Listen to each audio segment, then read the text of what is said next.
Oh, he is skiing again. Champion of the people. Hey, I don't know, man. Just everything seems to be on a loop, just the same old same. But then I look below my nose, and my mustache has gotten a little bigger. I got the will to powder at the moment. The will to powder. Nice. I've been thinking, I've been thinking a lot about whether or not Heidegger completely eats the lid. I've been thinking about this, and like, does he just like get outside that dude? And he's like, y'all may have won 2 world wars. The Germans, we got to thinking. But yeah, just the difference that comes out of repetition, and maybe a little bit with like the spiral dynamics that Ken Wilber, and also looking at some of the pitfalls of that. If you're too aware of labeling where other people are instead of just kind of like vibing with,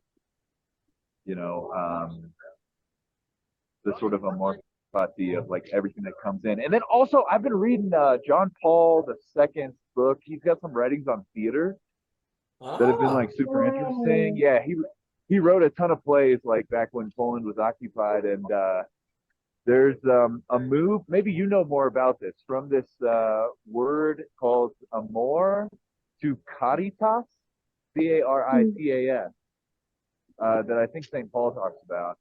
But I've been wondering a lot about that. If you keep one kind of hand open to the other, and rather than turning the other hand inside, just kind of take this like extreme exteriority to kind of learn more about what's going on inside you through that. That's what's been on my mind. Gee, Tom, Tyler, it's good to see it. Well, those are outstanding. That's funny you bring up John Paul. Michelle and I have been kind of thinking about the theology of the body in light of like Lacan and psychoanalysis. So that's funny you bring him up, but he was quite an artist. And Chitan, it's good to see you. And yeah, that's interesting with like Heidegger. I like what you're saying on labels, because I'm like at the point now where, I don't know, I'm almost like labels are completely useless in every sense of the word. Like, so for example, like, I've been reading Marx, but then it's like, but if you say communist, then you're associated with state communism. And I don't see any of the communists have a reply to the pricing mechanism of Hayek or the coordination problem.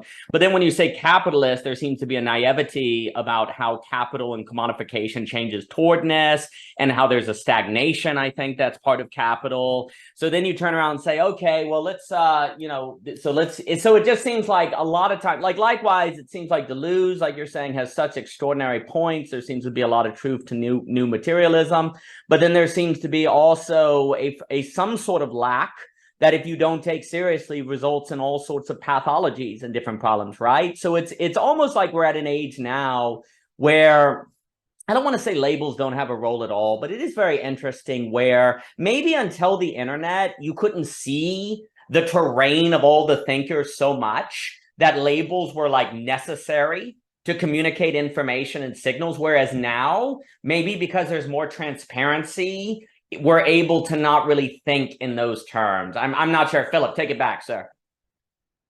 Right. I wanna see if you have some ideas about the breakdown in shared intelligibility due to using old tools to face new problems. I had this thought the other day. I wanted to share this with you as well. What if the biggest thing wrong with capitalism is that it manufactures, ships, and commodifies physical objects? What if there were a capitalism that mainly manufactures, ships, and commodifies virtual information and light objects? Would that make it more tolerable? Instead of the extraction of resources and their fabrication by cheap labor populations, maybe we can have light and information that we exchange more quickly and cheaper. And I don't know. I like this. To me, I'm just thinking maybe this is a way of refinding value and getting past this simple critique of a system that, yeah, sure, has a ton of problems, but there's a baby in that background. Yeah, I think it's a great question. I mean, generally for me, if you're going to talk about alternatives to capitalism, you have to talk about a way to deal with the coordination problem of von Mises or the pricing mechanism. It all starts there.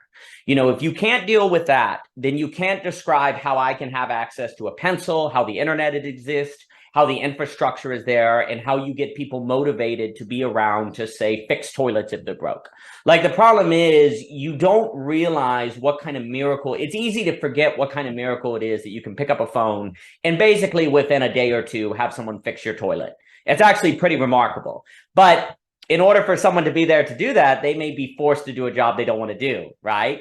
So there's a way in which you personally can kind of benefit from other people's alienation, but they may benefit from yours.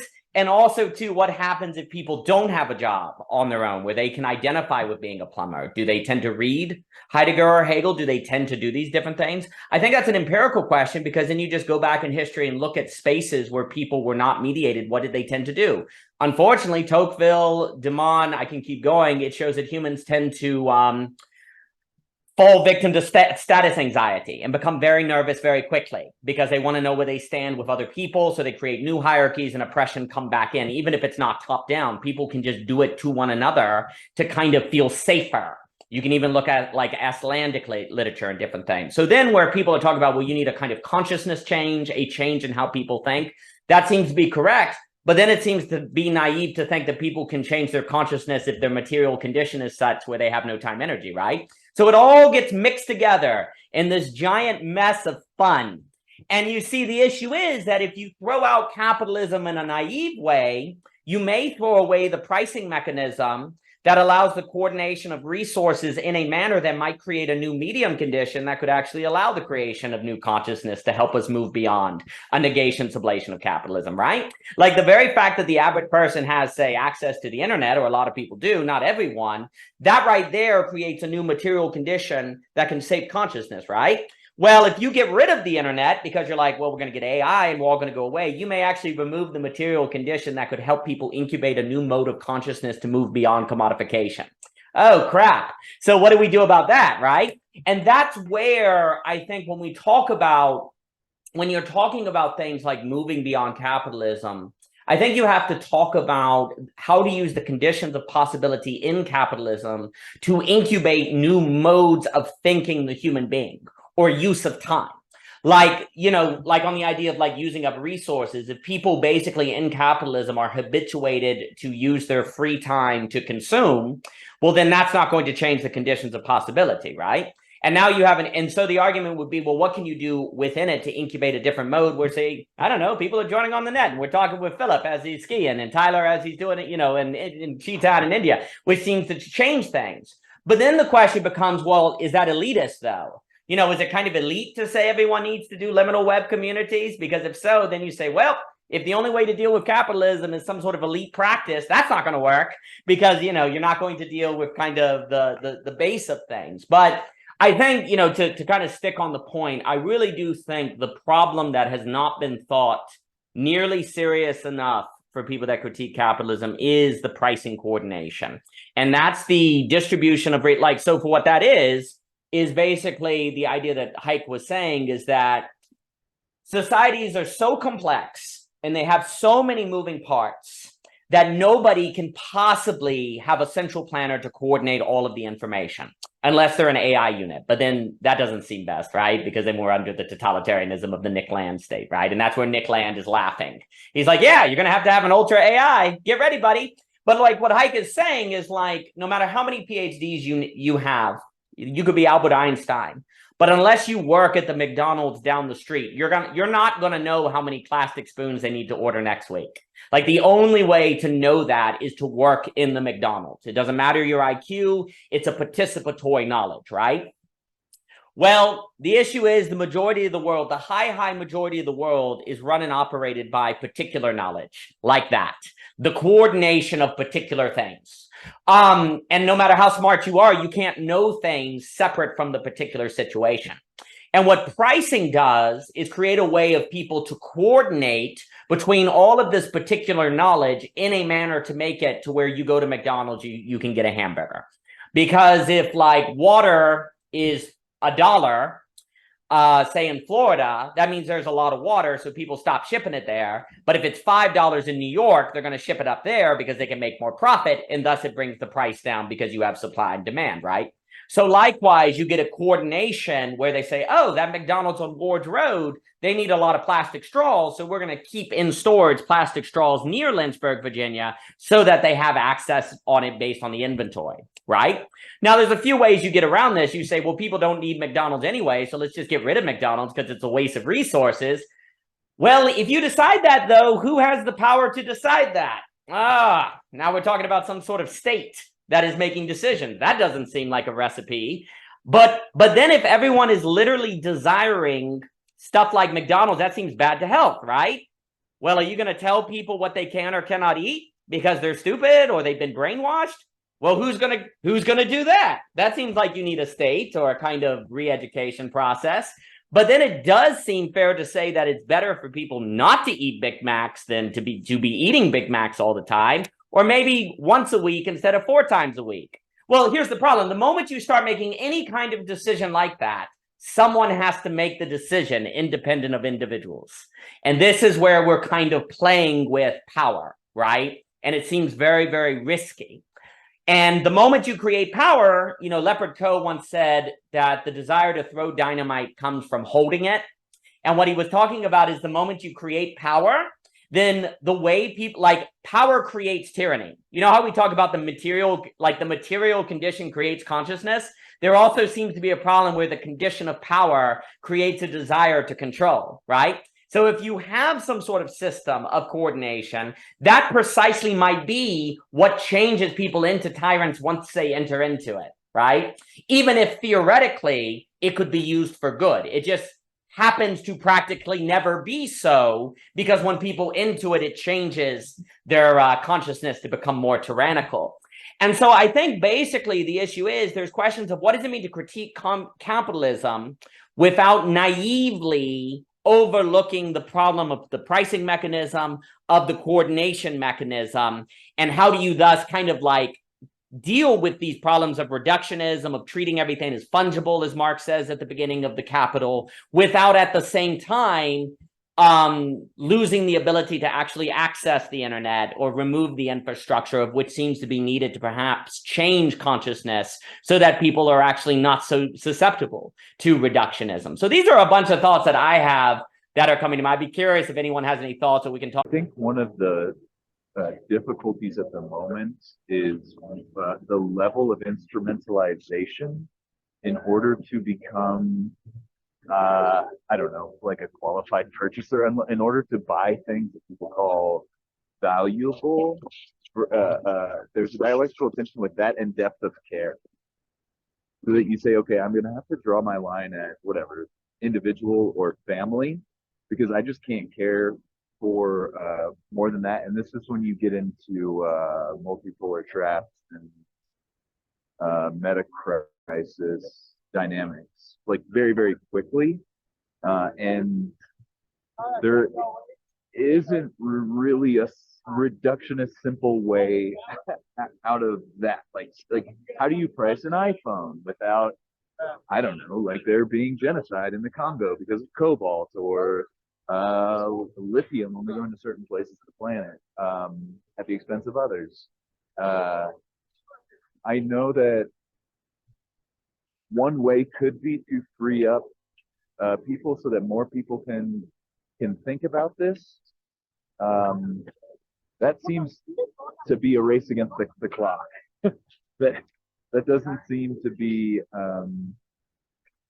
the way we've done it historically either. Generally, there's a group of people that are freed up from the mundane so they can think of these things.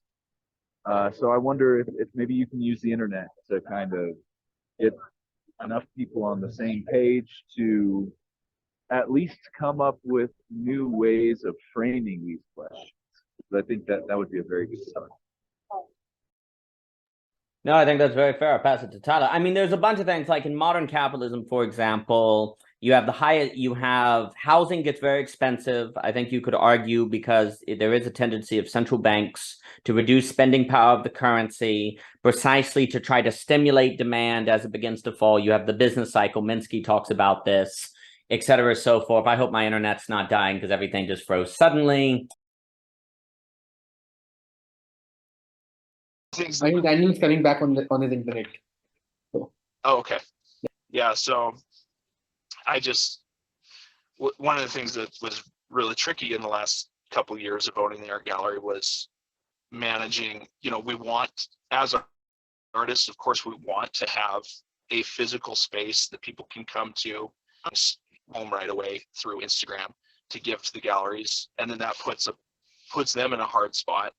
And so anyways, I was curious if this idea of immediacy from Anna Kornblue and relates at all into this conversation and kind of this problem of I don't know how to do it any better than like how the system that capitalism has set up.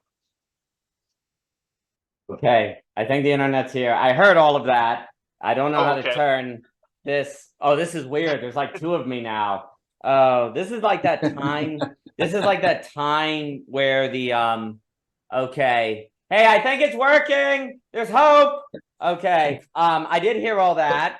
I don't know if this recording will survive. We'll see. I'm so sorry. Okay. Anyway, no, I think the immediacy stuff is really, really good. I really like that presentation of Theory Underground. And like I was saying, like just quickly, please. Can somebody tell me what is the immediacy question? What is the immediacy point? What is immediacy over here? So the idea of her work is that capitalism today, in order to basically create profit or to move the business, like the logic of business, its immediacy is like the new emphasis of capitalism. We'll make it quicker. We'll give you access to video quicker. We'll give you access to call quicker. So it's like Paul Virilio-ish kind of thing, where it's like moving in the direction of speed is kind of the new, because it's not like the other thing that I really appreciated that she brought up. And I think this is really important. And in the same way that a concern I have is many people who critique capitalism or maybe err on the side of something more communist or socialist don't take seriously enough, in my opinion, the pricing mechanism problem. I think there are many capitalists who don't take the stagnation problem seriously. It does seem as if capitalism tends toward a certain stagnation of growth that then results in it becoming very difficult to maintain the middle class. Now, I'd have to expand on that. Tyler Cohn talks about it. Keynes talks about it, so on and so forth. But the idea is what she was saying is that where capitalism lacks creativity and it stops creating wealth, it finds itself still having to generate profit. So what does it do? It can speed up. That's like the frontier it finds itself facing to deal with the problem of stagnation. It can just speed things up. It doesn't invent faster airplanes. It doesn't invent new forms of energy as quickly. It becomes much slower in paradigmatic invention. So we're going to speed things up. We're going to make it quicker. So there's this immediacy. And she was also talking about that this is reflected in movies and novels. Like the very structure of art today has a logic of immediacy to it. Very quick cuts, a lot of action. You don't have long, even if you have a movie like 1917, that's a single frame, it's constant action, right? So it's this constant movement. You don't have, they're not dialogue heavy. I look back on something like a Citizen's Kane or maybe a Watershed. There's much more dialogue, much more picturesque. You don't really get that kind of thing. So what she was saying with immediacy, I think she talked about pitching as well, which was very interesting. So does that make sense, Cheetah? That's kind of what she was talking about. Yeah, and to me on all of that, I think it's very true. I think here's the issue. Capitalism tends to solve the coordination problem. It tends to solve this. But in solving it, it creates the conditions of well-being that then incubate a consumerism or incubate a certain sort of routineism of doing things that removes the incentive to be creative or to invent new wealth. You fall back on your successes, if you will. As that occurs, the very successes of capitalism then create the conditions of stagnation and stagnancy, of which then in response to, you're like, well, this isn't working for the middle class. you get then kind of political turmoil, and then you have people that might turn against the system. But the problem is, if they don't have an address to the problem of the pricing mechanism, or they're rebelling versus working with the conditions of possibility, then it doesn't work. And that would be the capital nation state core autonomy and different things. And I think what you were saying as well, like for the artists, like to solve this problem, yeah, the problem does not have a solution. Like it's the pricing mechanism. It's the sustainability of the liminal web. I mean, it's the stuff we're talking to Tim. Like this is where, and I'll give it to Chetan here. This is where I would put all mental energy, like a very large amount of mental energy on thinking through new mechanisms of the coordination of capital in a manner to, say, deal and incubate creativity, as opposed to, say, maybe consumerism. Now, those are general categories, or immediacy. We have to think about creating material conditions that can kind of alternately direct that energy that is currently going toward just increasing immediacy. Instead, we need to think about how can we make some like an artist sustainable, or like communities like this sustain, like Voicecraft, Philosophy Portal, those kind of operations. Or how can we have capital operate in a manner that does not just destroy time energy, but actually is invested in time energy, for example, right? Those are the kind of questions. And my problem is, I think sometimes, though, a lot of people who critique capitalism, if you start talking about like directing capital, it's like heresy.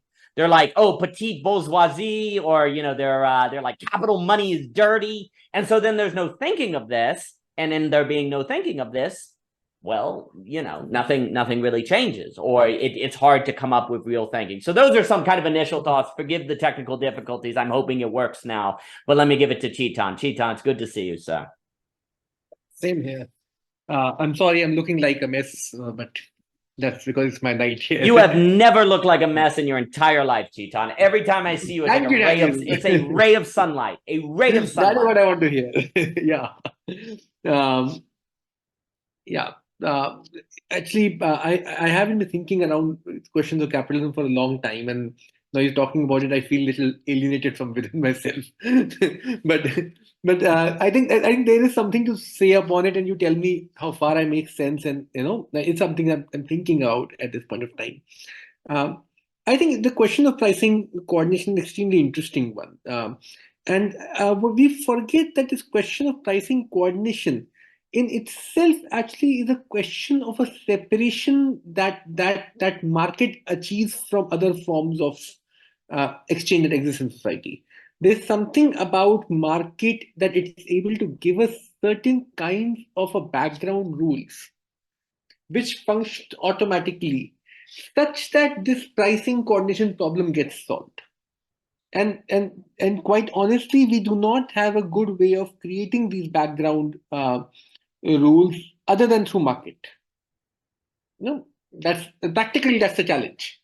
That can we have a certain ways of formation of community in which these background rules can function, such that we don't need the market. And I don't think we know it very. So you can go back to tribal societies, you may find certain kinds of functioning community, but those communities are closed communities. You can have this, and it's not true that you never had it before. You did have close communities where this kind of exchange were possible. You had your next door neighbor who could come and do something for you. You could just call in the night also, he'll come in. But that is only possible in very close-knit. Capitalism sort of allows you to, in some sense, have the same kind of functioning. But capitalism does it at a certain cost. The cost is very, very, I think, there in Marx, and I think Zupančič sort of talks about it, that the functioning of capital doesn't allow you to have a relationship with the other. Its relationship becomes with itself. It's a masturbatory question. And because it doesn't allow this relationship with the other, it becomes more dependent upon certain fixed rules and laws. Say you can see this in the psychotic structure in some senses. That in a psychotic structure, what happens is, because it doesn't have unconscious, what does psychotic do? It copies the rules of the other. It copies what it sees somebody else do. Because it doesn't have something on the inside. You can see this excessive dependent upon rules, laws, is essentially because the other cannot be sustained. When the other can be sustained, you can have certain flexibility with rules. You can develop a grammar over there for language to emerge.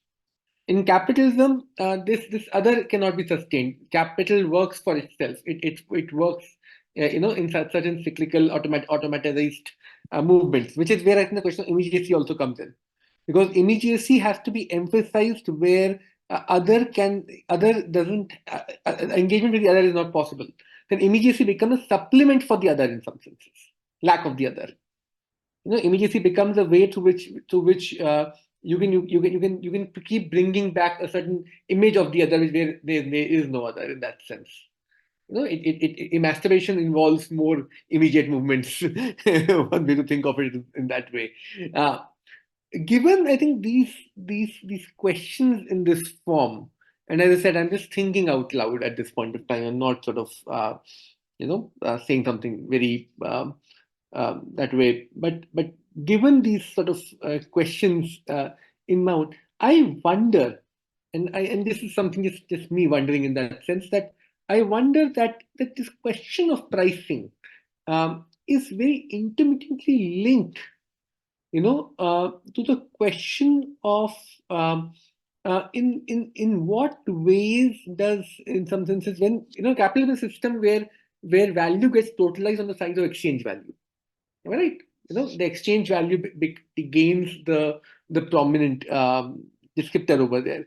So, to what extent, when we are trying to find an answer to capitalism, especially answer to the price question, we need to ask maybe a different entry point to that question.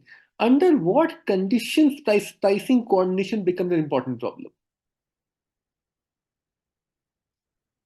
And I'm not sure that this may be true for all conditions of human society or human community building, where this would be an important problem. So there are certain particular conditions in which pricing gains this kind of an emphasis, or this kind of a structural necessity. And what are those conditions like, and how do we think through those conditions, and what does it tell us about where we are? I guess would become, especially now that when Varoufakis is telling us that we're getting into feudalism back again, techno-feudalism, where he's sort of telling us that how these big giants are again sort of collecting rent from you, and you are in some senses going back into feudalistic modes of existence. I'm not sure how you all think about it. Brilliant. I think I think you put very well the trade-offs that we have to take seriously in capitalism. So, for example, it is before capitalism, it seems like you have a more unmediated experience of the other. The other is there, you interact with them. Capitalism removes the experience of the other for the commodification. I think Marx is at his best when he's describing that sociological paradigm that kind of emerges. So, based on everything you said, which I think I spoke with Owen Raymond once on the question of, can you have the benefits of the bourgeois, what Dietrich McCloskey said, the kind of great enrichment, the bourgeoisie virtues, but not lose the thymos, which requires the other, because thymos is has a lot to do with social recognition. Basically, it does not seem in human history we have figured out how to keep those together. Like, if you get one, you lose the other, and so on and so forth. And it seems as if, so another way to frame that based on the language you put forth, which is very good, is can we get capitalism but keep the other? Can you have capital and keep the other? That seems to be the question. So far, the answer has been no, you cannot. We have not seen it. Well, that's no good, because then what you said that was so important is, in order to maintain the other, it seems to require something closed, right? Like a closed system. Well, that's Duginism, right? That's kind of the Benedict option. That's the kind of return to the closed. So you have this kind of backlash against neoliberalism, Washington consensus of, well, we need to get out of that. I think the question that you ask on what makes the pricing mechanism a problem is big. I think it's basically technology. It's advancing technology, because you need the cobalt. You need stuff from all over the world that somehow needs to be coordinated so you can make the microchip. And it's not all found in a single nation. And the moment you say it's across national bounds, well, now you have to have trade deals, ergo governments, rule of law. And then you actually also have to have a navy to protect the trade. That's the other issue. People don't realize that it leads to military then, because you have to have the assurance that the seas are safe. Like, I sometimes think that a variable that is not taken seriously enough in thinking about how the world works is the Navy. Like, the Navy, oceans, all of this is an insanely big deal. But once you talk about the Navy, you're talking about government. And once you're talking about government, you're talking about the possibility of tyranny, basically, and then conflict, right? So it would seem as if the more advanced the technology becomes. Now, I am not saying that pluralism has only existed today, because it's extremely clear that throughout all of history, people were interacting, Silk Road, trade, etc. So I'm not saying that diversity is new. But what is kind of new is the coordination of diversity for the availability of technological goods or advancement like a computer. Like, a computer requires an entire global supply chain, basically. And the moment you need a global supply chain, you need governments, et cetera, et cetera, et cetera. So the problem of capitalism being opened and thus pricing becoming a problem has a lot to do with the technology we want. Now, if we say, well, we don't want the technology, well, that could deal with the problem. Like, but is that what we want? Like, that's an option. There are lots of Mennonites. We talked about in the Science of Logic class that one of the ways you sociologically deal with this problem is become Amish, become nomadic, radically nomadic. And I'm not even like throwing shade at that. I mean, that's a serious sociological address. Or you just kind of go all in for capital and go for the Nick Land, or you do the Duginism. And actually, this is why also, Philip, I do think Heidegger has to be taken very, very, very seriously.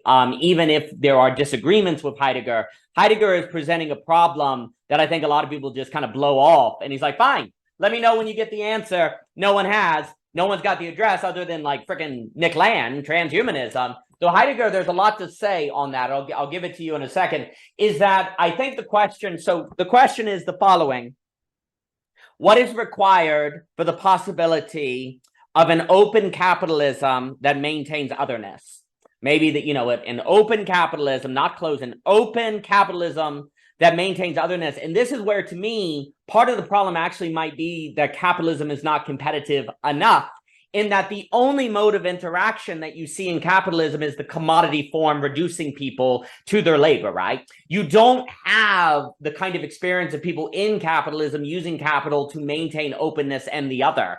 That might be possible, though, with the internet and transparency. That might be possible with a movement to the portfolio away from certification, where you're showing an alternative way to engage in capital that does require people, humans, to choose to use it that way. There does seem to be a kind of individual agency here, but it may actually show, it's like, I guess what I'm saying, it would show competition between forms of capitalism. Right now, there's only basically a form of capitalism. So it's a kind of monopoly of consciousness in capitalism. So in a way, you don't have enough competition of the different ways to operate in capitalism, because if you do something alternative, as Ivan Illich said, you're seen as a deviant, or you're seen as wasting your potential, or why are you guys online doing philosophy? Are you trying to be philosophy professors? Like, you're a deviant, right?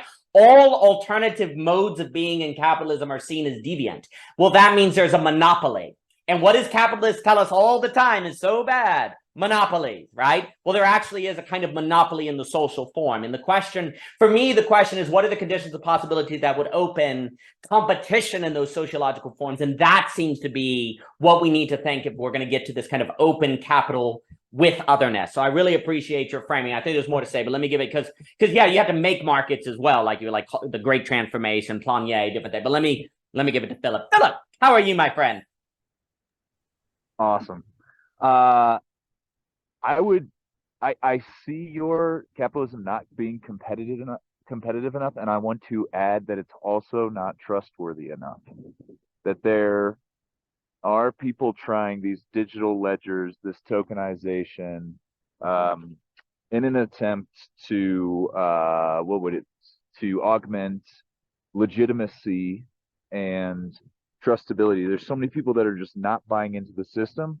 There's also a lot of people that are buying into it very, very cynically. And this, while not disobeying the letter of the law, is really doing a number on the spirit, and robbing the future from our children, and their children, etc. at the same time, you talk about the Navy. This supply chain strike in Yemen was very interesting to me. I don't know if you caught wind of any of this, but it was one of the first times not like a global empire was able to disrupt some serious movement of capital. And this is a much more decentralized way of affecting markets that I think we may see more of due to the proliferation of technology. That is to say, smaller and smaller organizations can get hold of weapons that, I mean, that could also go the other way too, I guess, but can get hold of weapons that halt what goes against their values. So I think, what would it take? I have no idea,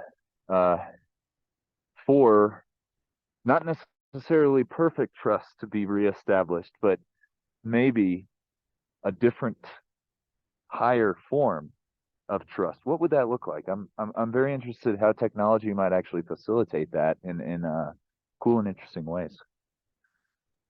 I think that is excellent. I think you will see more of that. And again, I one of the things I think is very important for this conversation on like sublating capitalism, critiquing capitalism, socialism, communism, communitarian, and all that is we have to keep in mind that I think Courtani is correct that anything that ultimately benefits the capital nation state is ultimately then not part of the sublation. So if you have a disruption of the supply chain that then legitimizes the state stepping in to defend it, well, then the state is stronger, that then brings back market, which then you get a kind of nationalist response that wants the government or overthrows the government that isn't in favor of maintaining people's jobs. So it all just kind of feeds together, right? And that's where Courtani, I think, is a big deal. And that's why his emphasis is on new modes of exchange. Well, new modes of exchange would require what?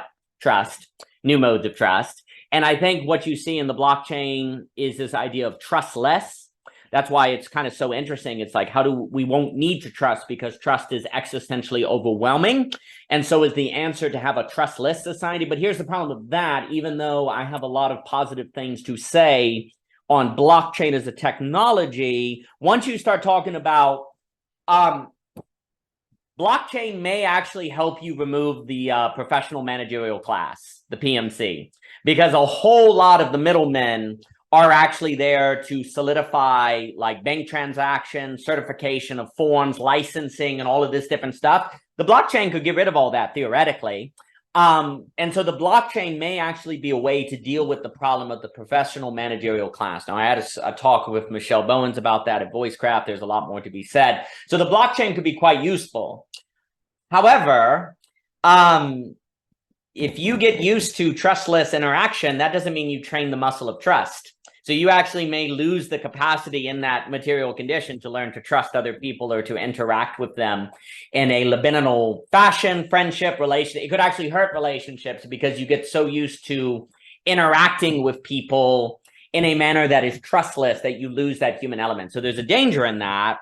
So there would have to be a continual training of the trust, right? You kind of deal with the professional managerial class that is a result of the complexity of modern life, needing certification, needing banking accounts, needing transaction fees, needing birth certificates, all of these different things to place an individual citizen in the global network. So the blockchain could help with that. But there would be a human element that seems to be quite important that would have to be maintained. I think it's also true, like I said, like it seems like there's a form of trust here. I don't think that human beings, I don't think we've learned how to trust. I don't think we know what trust is, basically. We wrote a paper, Michelle has a paper on trust and belonging, again, part 1. I think we are very confused on what is trust.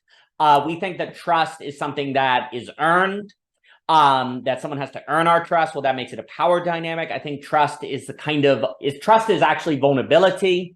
I think if we don't know what vulnerability is, we can't have trust. It's openness to the other. Clayton, look at that beautiful man. It's good to see you, Clayton. And so I think like the question of trust is tied to the question of vulnerability. And I think if we're talking about changing the conditions of possibility of the socioeconomic system, politics, all of that, I think I don't know if you can do that without vulnerability. Because one of the reasons people turn to the market is because you're safe.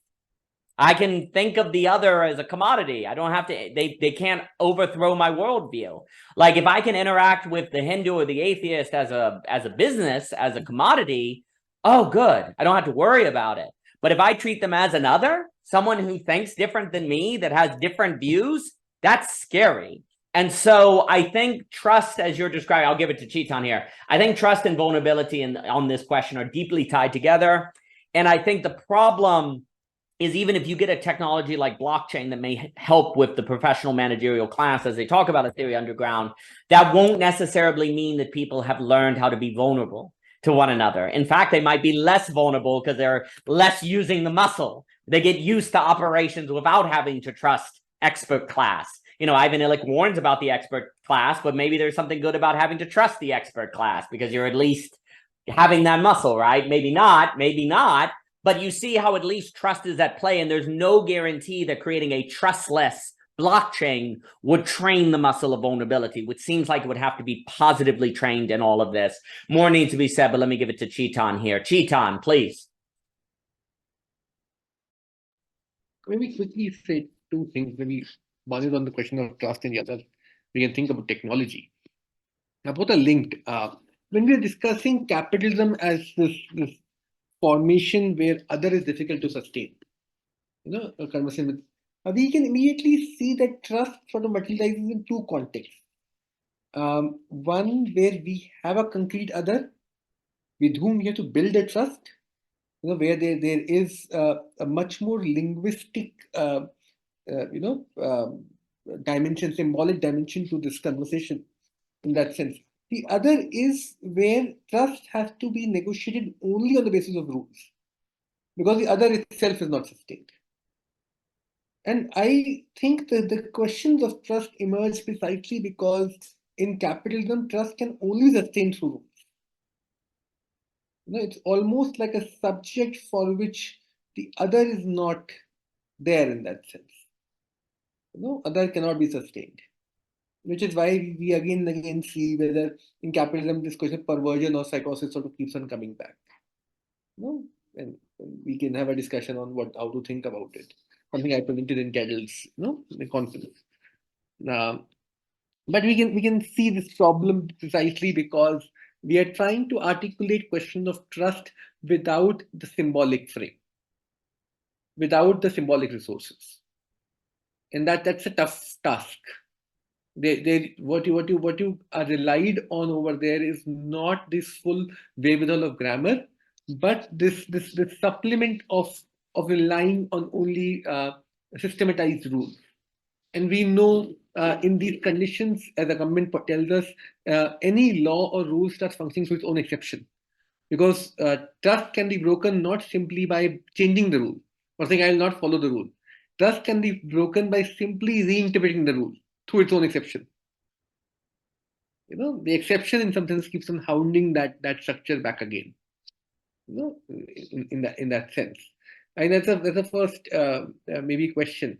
The other question, technology, is something we need to be much more, I think, thinking about this problem, because technology is a question of exosomatization. You know, in that sense, as Bernard Stiegler tells us, as you know, even the simple question that my phone has a lot of phone numbers. Earlier, I had to remember all the numbers within me. You know, with technology, what happens is I can externalize that process into this device. In that sense, language is the earliest technique. You know, with capitalism, technology changes fundamentally for many regards, because earlier technology was in service of, as I said, holding the subject-other relationship. Now what you have is that technology itself has to do the job of the other. There's something fundamentally shifting there which we need to think about. That technology itself is becoming the ground on which even your linguistic resources can be replaced. Because you do not have access to symbolic in the same way. And symbolic is technological, there's no denying that. But this is not like technology in this generic sense that we think about, which is why technology gains this kind of importance in capitalist structures. It gains that importance precisely because technical supplements, technical implements, and desire is the first technical implement, as you know, we know from psychoanalysis, is extremely important in conditions where other is not there to sustain them with you. There is no the second person over there. There's a first person, the third person. There is no second person other to sustain that structure in that sense. And it is in that context we need to start rethinking question technology and entropy and those kinds of problems that come with it, I guess. That's an excellent point. I'm wondering, so technology has through history changed in quality in a way. And the change of quality seems to bring with it at a point where it functions as the other. It kind of does the role of the other. And that seems to be what then makes the pricing. There's some point there where then the pricing mechanism becomes the issue. Because then you have to have the global infrastructure supply chain to make technology as such. Is it the invention of the battery? Like the mobile battery, which it means that the energy of technology is no longer dependent on metabolism. Ivan Illich had this part where he said everything the great beginning of tyranny is when governments no longer had to rely on metabolism as an energy source, because then they didn't have to take care of people. They could just use oil or batteries. It didn't matter. But if I'm reliant on metabolism, I got to feed people. I got to make sure they have conditions where food is accessible. And so what Ivan Illich was saying is that metabolism as the prime energy source of a society decentralizes. It has a tendency to fight tyranny. Now, he doesn't want to push that too far because obviously there was plenty of tyranny when we didn't have batteries. But the point is that metabolism has a certain way of maintaining humanity. And because the hammer requires metabolism, right? You got to have metabolism to use a hammer. There are even you could say a bicycle requires metabolism. So, that's different. But the walkie-talkie needs a battery. And something changes there maybe. Like the technology maybe goes more so in the direction of standing reserve, or it becomes like this standing potential. It has more of an otherness because it doesn't need your energy. Now, it's not automatic, but the battery then makes possible the direction toward the robot or the technology that's alive, even if you're not using it. So I wonder if a lot of this is all very speculative, but I just like this point. I wonder if it is the introduction of energy sources in technologies that make the technology have energy independent of metabolism or something, that begins where, because then it feels, because what doesn't, an other is an other kind of because they feel like they have a life of their own, right? Like the other has a life of their own. I can't enter your head. Once technology has a battery, it's almost like it has a life of its own because it has an energy of its own. It starts to kind of move in the direction of operating independent of you. And I'm curious if the mobile battery is tied to this question of a change in the quality of technology. That would be a study of the history of technology question, but it's just as you were speaking, it's very interesting. So maybe we can save the world by getting rid of the mobile bunny. It's that effing Energizer bunny. That frickin' Energizer bunny did it all. That's why we are gotten the neoliberalism and the 2008 financial crisis was due to the frickin' Energizer bunny. I'm so glad we established that all he's ever doing is running across. He's running. He's always getting away because he knows what he did and he doesn't stop moving, because if he does, the demons of guilt will eat him alive. So the Energizer bunny is always moving to escape his demons. I'm glad we have established that. On the other topic, and then I'll pass it to what everyone, I really like what you were saying on trust. Because it would seem like what we're talking about is, like you're saying, kind of a trust outside the symbolic, but then of course, what do we trust people according to, if not their ability to maintain the symbolic? I trust you to maintain the symbolic, right? And yet the symbolic does your trusting for you. And that seems to be the problem, because there's this issue here. If we're talking about, I almost want to call it, we're talking open capitalism with the other. So capitalism open, that doesn't reduce the other. Maybe we call it the OOP or something because it's pricing more than capitalism. So it's the OOP. So if the OOP or the OOC, I'll say OOC because algorithms are fun. Abbreviations are fun. I'll say the OOC. Open other capitalism. Bam. We'll use that. The OOC. if the OOC requires trust outside the symbolic, because the symbolic precisely would be the mechanisms of capital that reduce the other to fungibility, then that is incredibly existential. And then, of course, the question would be, what are you trusting them? What standard are you trusting them to maintain? Because usually we trust people in capitalism to do the business, to maintain the symbolic. So if you're talking about trust outside of the symbolic, what exactly are you trusting people to do exactly, right? Like, what is the basis of the trust if it is outside the symbolic?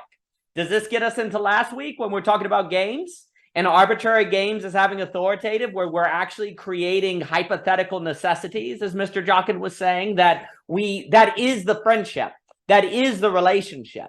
Because in the relationship, it takes on its own meta terms and meta rules and ideas of what is polite and what creates value and what we're interested in. And then the trust is based on the hypothetical necessity of the relationship of which creates the terms of that relationship, just like soccer.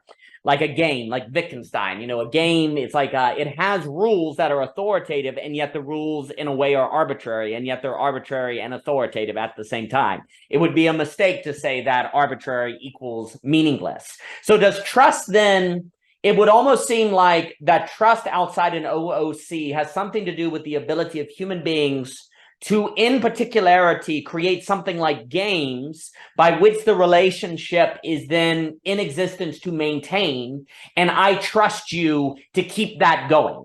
I trust you to maintain that relationship. I'm not sure, but it's very interesting. Let me give it to Chetan here. This question of trust outside the symbolic, which is weird because trust is often in the name of maintaining the symbolic, or I can trust you in the symbolic. So it's very interesting. Let me give it to Chetan. Chetan. Yeah, but that is how I think all supplements to symbolic function. Wherever symbolic is absent, we need to supplement it with something else. We always supplement it in ways in which, some kinds of extension to symbolic also comes about. So if we both don't speak the same language, but we develop some signs such that you can communicate to you, I'm hungry, you will always be able to translate it back into your language and think that what I'm saying is just an extension of your language in some senses. So if I'll do this, I'll drink and whatever, you'll go back and maybe tell your kid or wife or whatever that somebody outside is hungry and he's asking for food, and you will translate what I'm saying into some kind of a linguistic resource that exists in your community, such that some kind of action can be sort of activated from that. Even though my just saying this will not tell you that I've not had food in from 10 days, but maybe that effect sort of comes about in the world you live in.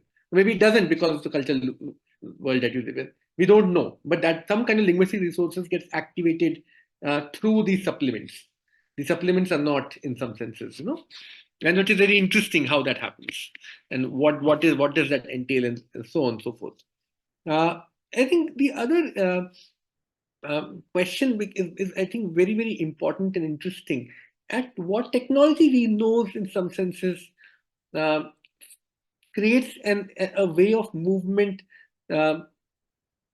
other than life in that sense. In some senses, it gives you a certain way of exteriorization. It gives you, which is why metabolism becomes an important problem in that sense. That metabolism is where certain movement is happening through life.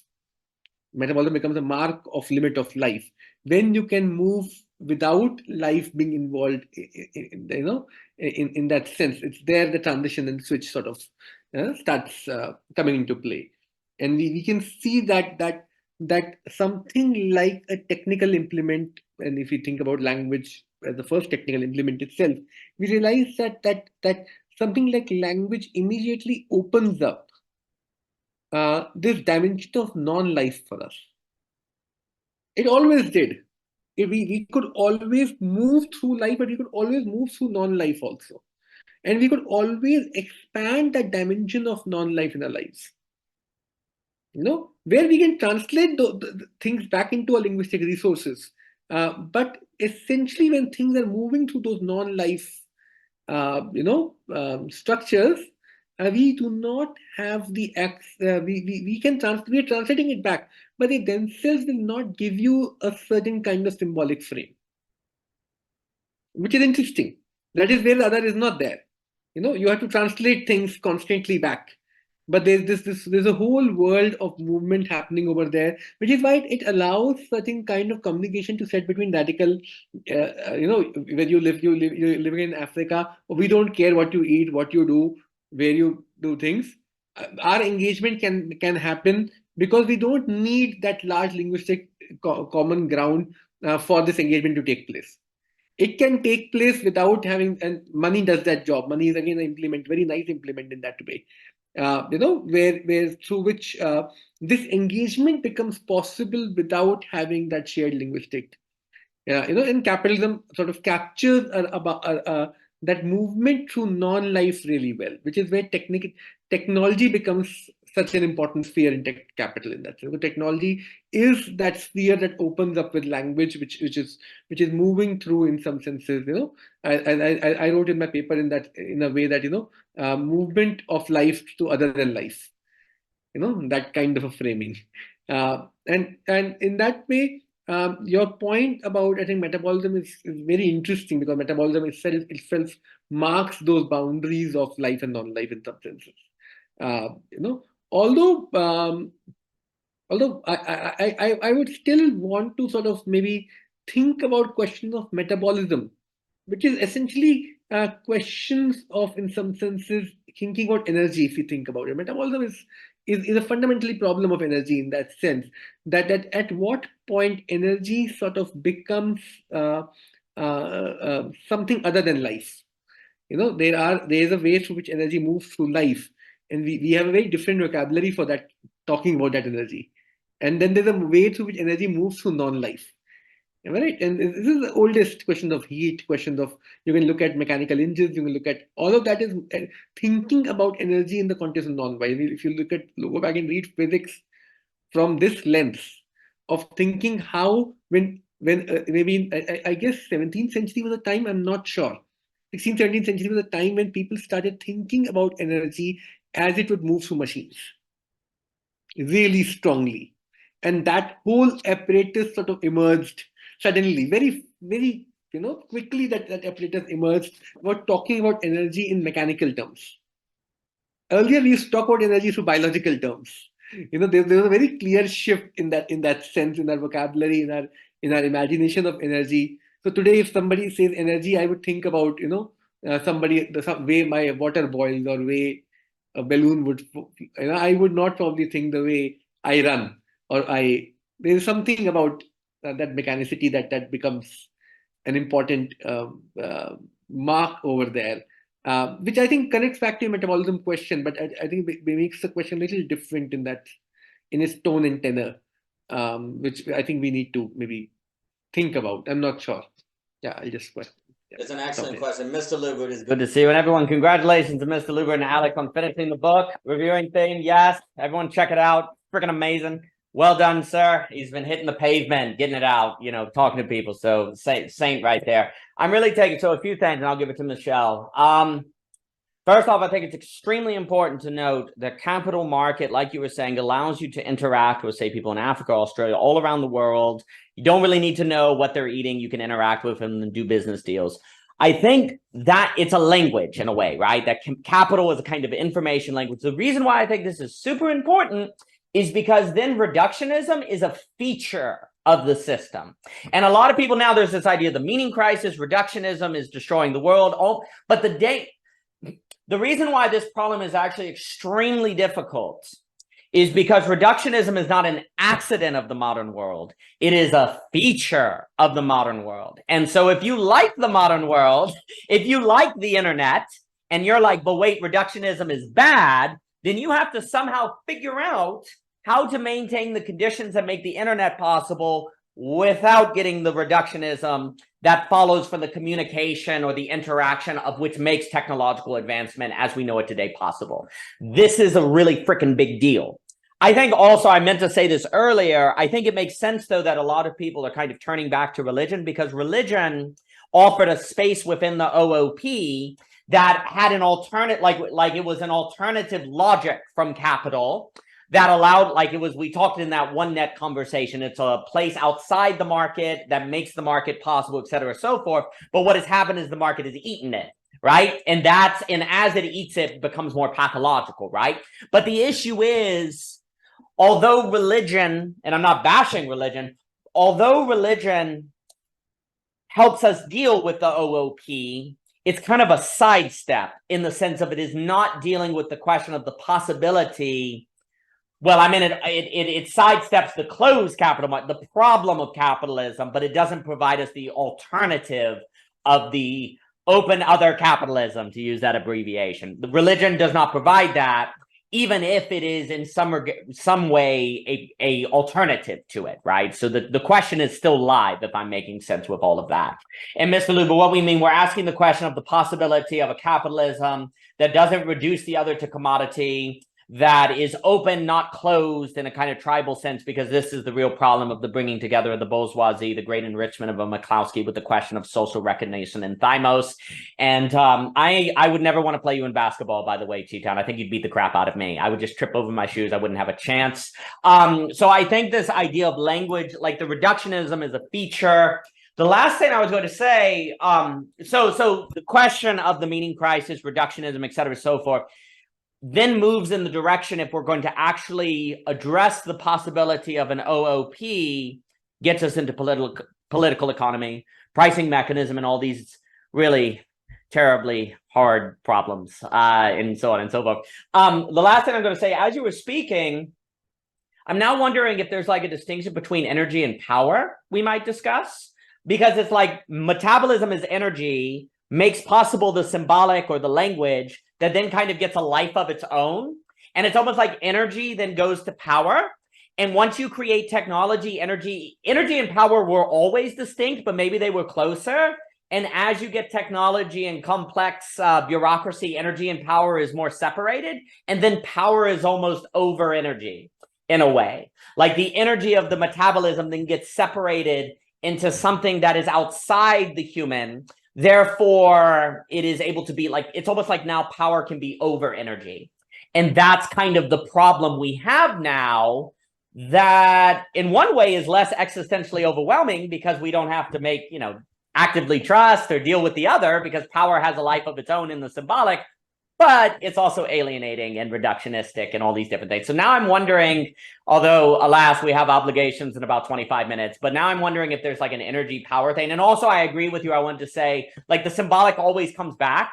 Maybe it's something like with friends, it's a decentralized symbolic. Like it's a lower symbolic between us. We create a new language, we create a new symbolic, but it's not over us in a more neoliberal way. Or not that that's a slang, but maybe there's something there as well. Mr. Rivera, good to see you. I think he's in Arizona. Mr. Rivera, good to see you. I'll pass it to Michelle and then Mr. Luber. Please, Chetan. I just quickly say something. When we're discussing symbolic, we need to differentiate symbolic from symbolic supplements in that sense. So in capitalism, what happens is, it's not that we're sharing a symbolic world together. We don't need to. We can create certain supplements, certain artificial rules or artificial technical objects to which we do not need a concrete symbolic world to share between me and you. They're alive. That is where I think that distinction has to be made. That it's not like I will go and learn the language of Africans over there. If I do that, that's okay. That would be a very different problem. But that is not what the capitalism completely reduces or eliminates that need to do that. The capitalism says you don't need to share that world. You may want to share it for different reasons, go and share it. But you don't need to share it for capitalist purposes. You can have other ways of engagement over in that sense. And that is the tricky, I think, bit over there. So there's a sense in which the capital replaces the symbolic in and of itself, has a different kind of life from the symbolic. It's almost like an automatic symbolic, a non-human symbolic. That's a wonderful distinction, because it's like it's like almost like capital has a distinction for the symbolic. Please, Chetan. In that sense, capital is a technical object, that it is the very roots of how technology in that sense, operates in that manner. So it's almost like the problem is technology replaces the symbolic, or it comes to be a new kind of form of social organization that is less human. So that's That's interesting. There needs to be a distinction between capital getting a life of its own. It starts, well, maybe this is the Nick Land stuff in a way. I mean, it starts, is it fair to say it starts in the symbolic, but at some point kind of moves beyond it and gets a life? Is that fair to say, would you say, Chetan? Absolutely. It of course starts in the symbolic, starts supplementing for it, and it slowly takes a whole, life of its own, system of its own, and a movement of its own, and which is where it becomes, and which is where symbolic then starts serving this system rather than the system serving the symbolic, and which is where this question of alienation and so on and so forth comes into picture. It's almost now we are interpreting things for our own self, and the system is functioning independent of our own interpretations of it. That's a scary bit. And artificial intelligence is a tipping point in that movement.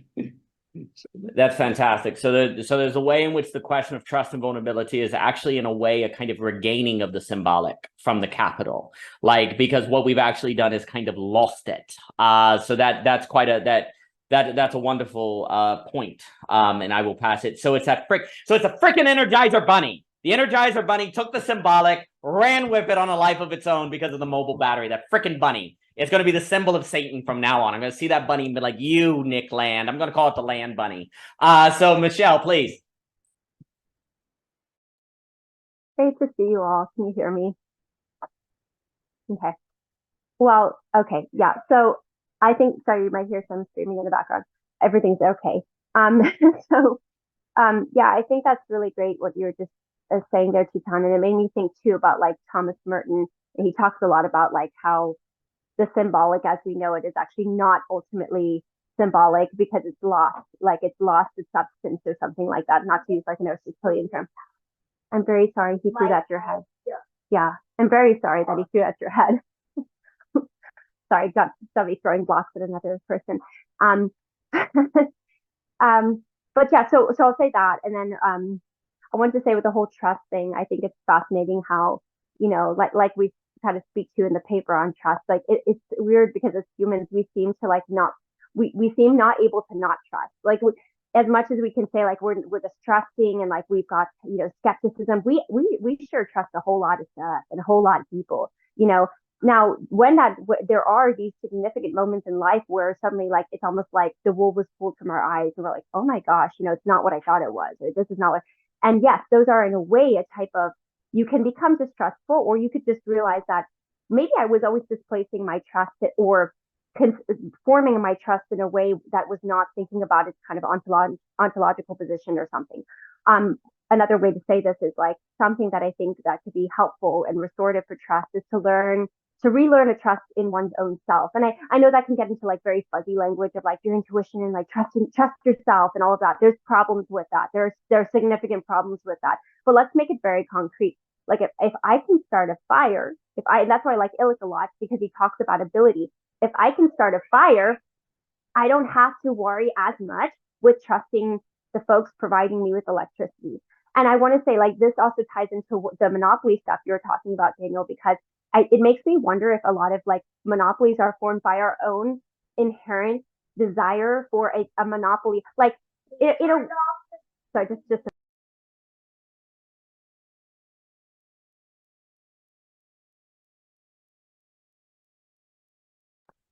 thanks, guys. Sorry for the intermission. But basically, right, if I can start a fire, then, in a way, it's interesting for me to think about how I may have a sort of monopoly on how I'd like to feel warm. Why is it that we think of it as heating? Yes, don't get me wrong. I'm not trying to say we shouldn't have heating or something, but what I mean to say is you could get blankets, you could cuddle up with other warm bodies. The heating system does not have a monopoly on providing heat to your body, right? So, but we kind of project the type of a monopoly on something we actually may, if we're honest with ourselves, actually desire or prefer it that way. Now, I think that when it screws us or something happens or we can't pay the bill, those frustrating things happen, it's easy to say well, there's just this monopoly, but we also have to be honest with ourselves that we may create the monopoly we judge because without realizing that we might be a part of creating that very monopoly, because we too have our own types of monopolies on certain things. Now I'd have to think a lot harder about that. I'm not saying like all of that's justified, but it just was kind of out there thought I wanted to throw y'all's way. The last thing I was going to say is, yeah, I guess just back to the point of like the trust thing, where when we think about like ability, then we maybe, hopefully this could maybe get ourselves to think a little bit more broad spectrum about like the fact that, you know, yes, we can say there are problems with the system, but there also might be problems with how we may not understand our own capacity or our own ability. Because if we did, we may feel less sort of this tension of like pointing everywhere else. Well, yeah, sure, in a sense, it's somebody else's fault that they never taught us how to make a fire or something like this, right? But at the same time, it's like, you don't have to pay, like, you don't really have to pay a lot to like get some matches and like, you know, set up, you know, some, you know, get some like dirt, get a safe place for that. Like, it's a lot about just cultivating skills, word of mouth, like this oral tradition that would have given you ability, that then you'd be like, I feel, yeah, sure, like it would be nice if I had the things that were like in the grid and in the system, but I don't have to feel like this huge, like my whole world's falling, which can create like psychotic breakdowns when you realize all of that might not be for you. You know, it's like, well, never mind. I don't really care too much with that in terms of it being like my paradigm of reality, because I actually ultimately know my own sense of ability to a degree. Now, yeah, sure, I might still get like eaten by the coyotes. I get that, but like at least I have like a sense of grit, and like I'm not just going to always look elsewhere for you know, in the sense of kind of blaming. It's more like recognizing, yeah, there are systems at play, but at the same time, I like that doesn't really get me so far. I'm just kind of spinning my wheels if I keep staying in that place. But if I sort of regain my own capacity and ability, then, and also recognition of like we sort of can ourselves create our own monopolies, then we also kind of take a better part in terms of like how to maybe progress, like move forward and not get stuck, and sort of be able to keep going and sort of do the work and like cultivate what things we want to be able to cultivate, so that we maybe have that deeper sense of you know, again, ontological trust. So anyways, that was kind of a lot, but thanks for letting me share. No, it's outstanding. I think like where Ivan Illich, and I'll pass to Mr. Luber, Clayton, and then Chetan on this question of disablement. I mean, the problem is if you you know, if you do a fire yourself, you're seen by the social order as a deviant. You're seen as irrational. You're seen to be wasting your time. Why would you gain those skills if you can go to the store, right? So there's a certain social, not necessarily a dictator, just a kind of social paradigm that makes you feel like a deviant to like read literature if you're not a literature professor, right? Like you're gaining ability. I definitely think what people call the meaning crisis can be seen in some respects as partially a disablement crisis, a skill crisis, you know, things like this, right? I think basically there's something like you're saying there, Michelle, on the more you're capable to do, the less reliant you are, which then maybe you can be a better judge of the things that you want to be reliant on someone else for. You're just not assuming that everything outside of you is better, right? Like I can't build a computer. There are many things I can't do that to gain the expertise to do them would take 10 years that I'd rather use my time to do something else. But I'm conscious of that choice. I think this is the big one, is if you're conscious of what you're disabled from and you're okay with it, then it doesn't become pathological or anxiety producing when stuff hits you in the fan, or when the electricity goes out, you're not sitting, it's, you know, it's like Kierkegaard or Pascal said that all the world's problems can be boiled down to the fact that a person cannot sit alone still in a room for 3 minutes. It does seem like that's a pretty good test. And it would seem that the more enabled you are, the better you're going to be to pass that test, even if there are some things that you're disabled from doing. But I think basically to be totally oblivious to your disablement leads to fragility. That means you are more likely to break if stuff, you know, if stuff doesn't go your way, or power comes in and tells you you need to do X, Y, and Z. So there's something about decentralization there and working against fragility. The last thing I'll say is I think it's very difficult to trust others in the way that we're describing seems to be necessary for the possibility of an OOC if you can't trust yourself. Because then if you can't trust yourself, you may trust the other out of a certain neediness or a certain clinginess. That doesn't seem to work. So there's something about being able to feel ability in yourself that is a necessary clearing for the other. So those things seem to be tied as well. And then the question of what is that work? But let me give it to Mr. Luber, who finished the book, and then Clayton, Chiton, Javier, and then Phillip. Mr. Luber. You're muted, you're muted, you're muted, you're muted. You finished the book, mate. Go. Yep. There we go. Thank you. I feel like there's still more work to be done. But the book's finished, but what you guys are talking about, I was talking to Javier earlier today, and it has to do with what we were talking about earlier. And I just wanted to ask a question, and now I'm like thinking, I know you got a certain amount of time. I don't know if I want to ask questions where it would make it more difficult, and then, you know, Chiton's going to say something, and Clayton and whatnot, and Phillip, and I'm going to be like, oh, great. Are two things. First, I guess as a claim, this disablement, can't we interpret that as like we are so within an unfolding that destruction is just imminent? And in that sense, life, like the vitality of life, is actually in a good state because the destruction is imminent. It's allowing the grounds to still be fertile for a new vitality, a different vitality to be emerging. With that being said, in terms of the symbolic that you guys were talking about earlier, because we're so within the unfolding to the point where the symbolic is finally been actualized within the unfolding, it is the unfolding itself, like tangibly at this point, that we're all people that were raised at this certain time of the unfolding. Wouldn't it make sense that it's like, I can't actually imagine a different type of symbiotic, I can't even say the word. Then you guys know what I'm saying. That word, I can't think of a new one because I'm embodying that one so much. And with that said, I do think, is it fair to say, are we able to contemplate new symbolic starting points, essentially? Just starting points for the act of creation in a certain sense. Yeah, that's the question that I have. Oh, that's a good question. I'll pass it to Clayton, Chiton, Javier, and then Phillip.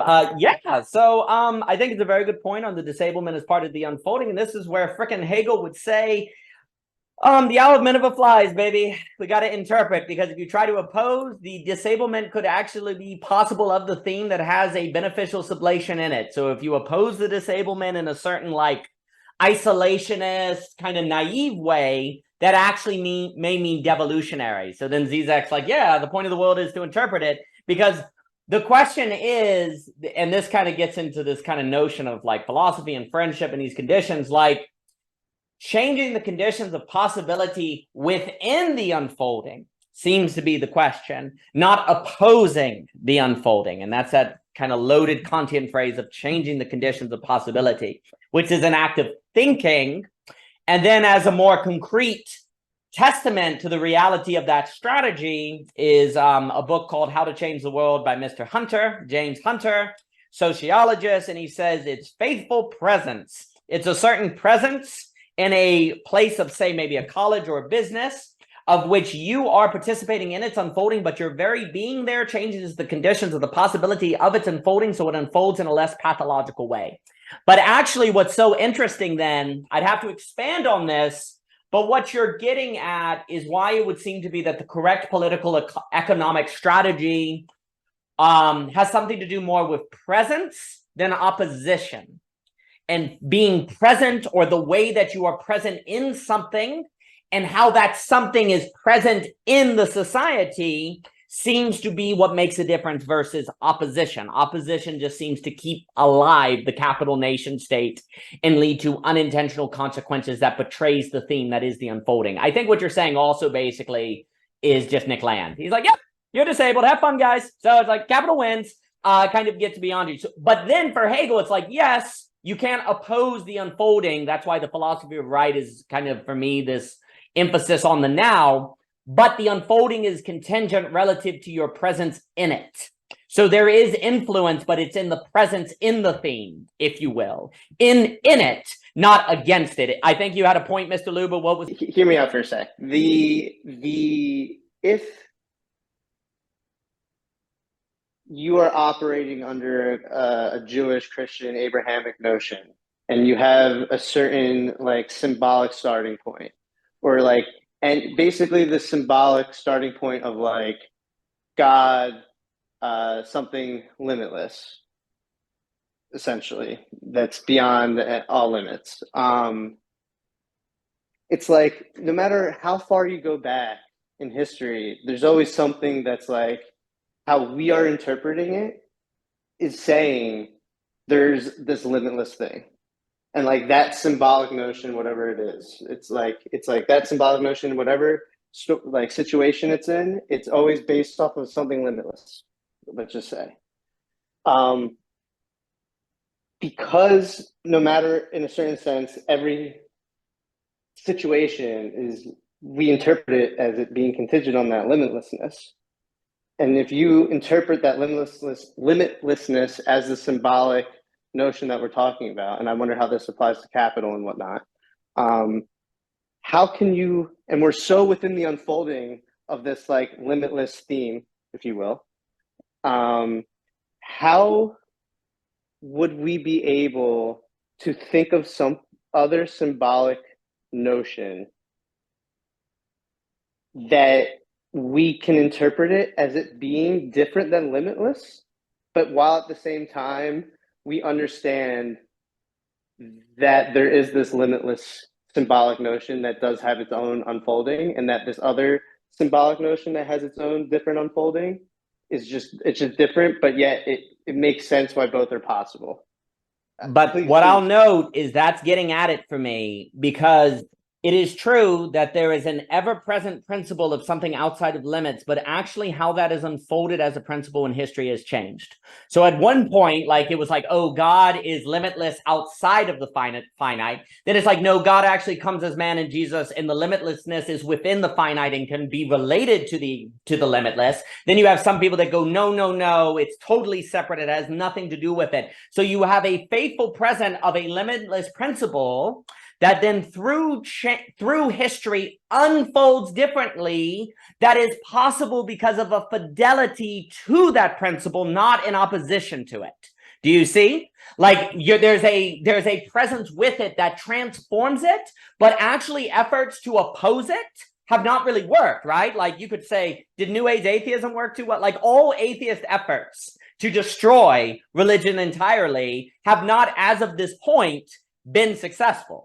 They have refined, and they've had a very important value in changing how people think about the unfolding of that limitlessness, but the unfolding of the limitlessness has stayed constant, right? And you could argue that like the great changes of religion have come from within it, changing the conditions of the possibility of its meaning versus outside of it.